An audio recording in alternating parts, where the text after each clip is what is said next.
of that particular owner as to how he got to have a house at that site, and then how you also got the powers to get Ethiopians renting that particular place. This woman also links also indicated that there are young girls that are getting kidnapped into that particular house with high walls, and the police will just come. I want all South Africans to listen to this, and I need for you to comment and be able to request to come up here.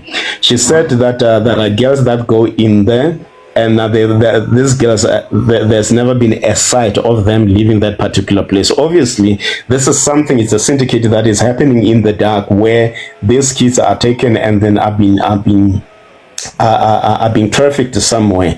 So that house on its own, it needs to be investigated. South Africa need quite a lot of whistleblowers. Singabi nje bondaba siloko sikhuluma indaba ezingasizi. Ake sebe bondaba ngento is relevant. We must be whistleblowers. When such things are happening, whoever who sees such a thing, gather umakhelwane. Hlala nabo umakhelwane, say to umakhelwane, look, you know, there's something sinister happening in this particular apartment, in this particular house, especially where there are foreigners, because we know they never just do things. Then you gather them, you gather even community members, you gather watchdogs. And now what you do, you sort of have a meeting, and then as to how you're going to go about your plan, because of now you need to be able to plan.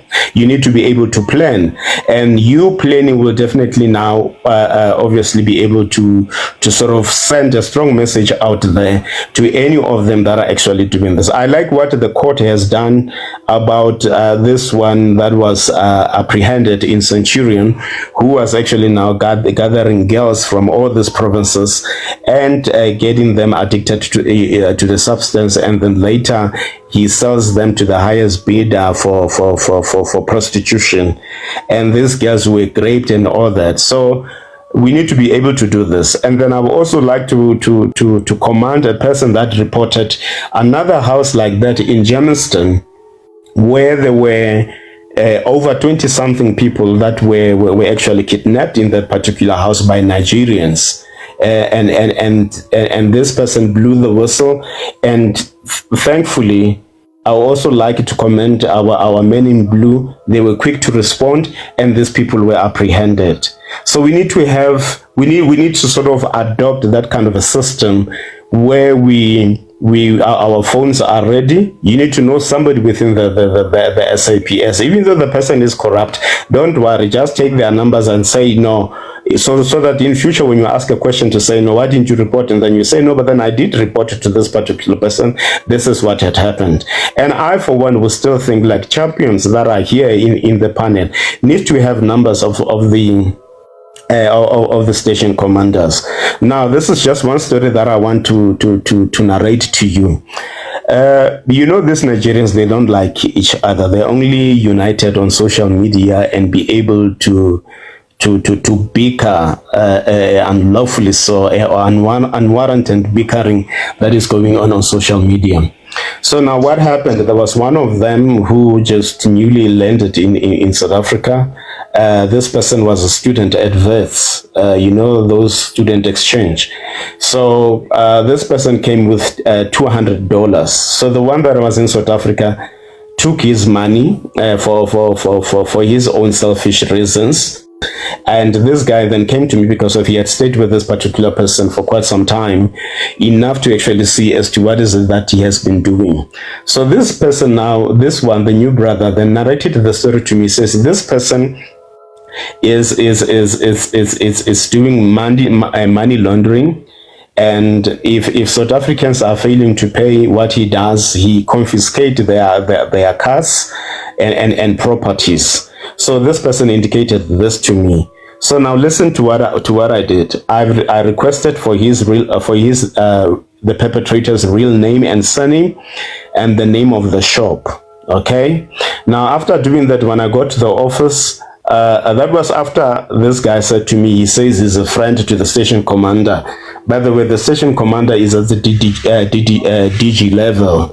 And if you say you are friend to a person of that particular stature, those that are beneath that particular stature, or those that are on the ground, that are somehow intimidated, and also we're scared of this guy who says he's a friend with the station commander. So when I got to the office, I phoned the station commander. I first listed the things that this person was doing, and in closure I said to him, this person says there's nothing that you can also do because of you and him are friends. He fumed. He was very angry because of one, he's thinking about his job, the reputation, and he can actually now be taken to the cleaners should this turns out to be true. Now he said to me, give me the shop number, give me the numbers. Luckily this person had the number. Give me his Igbo names, and then I got the Igbo names, the shop number, and also the address, because of now, remember, I was a friend with this one. That was the time when I was still a student at Wits. So the station commander went as far as sending the boys, the men in blue. So this guy got investigated. All the assets that he had confiscated from people that he laundered that he laundered money to were returned, and this guy got arrested. So you see, if one of us can stand against such people, there's just so much that we can do in our country. There's just so much that we can do to change. It takes only one person. Remember, you need to be the change that you're talking about. You need to be the change in your eyes. You need to be it takes you as a person to see to it that you create a difference in your community.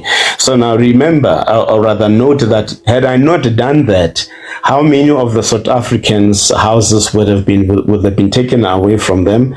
How many cars would still have been under this guy's claws? But now the fact that I was brave enough to be able to make such a move and be able to strategically communicate with the DG. That is now basically the station commander. He didn't even have to know as to who I was. He didn't even have to ask for my numbers. But now I was a citizen, I was a patriot, I was a concerned citizen reporting crime. We can all be able to do exactly the same thing. If I was able to do it, to get some of the Nigerians arrested for that syndicate, you can then also be able to do that. So I urge you, patriots, I urge you, specialists, let us then be able to fight crime. It starts with us. Let us be the change we expect to see in others. You understand? For us to be sitting here and saying there needs to be love should prevail, there needs to be love that should prevail. We are all black people. We understand, but then you see, white them Zungus are there. Them Zungus are not feeding other Mzungus kids substance. Them Zungus are not actually now forcing other Mzungu kids into prostitution. Mzungus are actually not organ harvesting to the other Mzungus. People are coming here and then there is some assault. They want to play the victim. And whereas in actual fact, the actual perpetrators of such hideous crimes that are taking place in our country. So it is up to us, for us to be able to fight. Let us make it our responsibility. It is our concern as citizens of this country. Let us do that. If I was able to get a syndicate cracked, what is it that you cannot do that I did? So I would like to welcome many of them. And then I would like also for citizens to also request, let us talk and discuss this matter further. I would like for some of you to actually tap and be kind enough to also give to the host. We need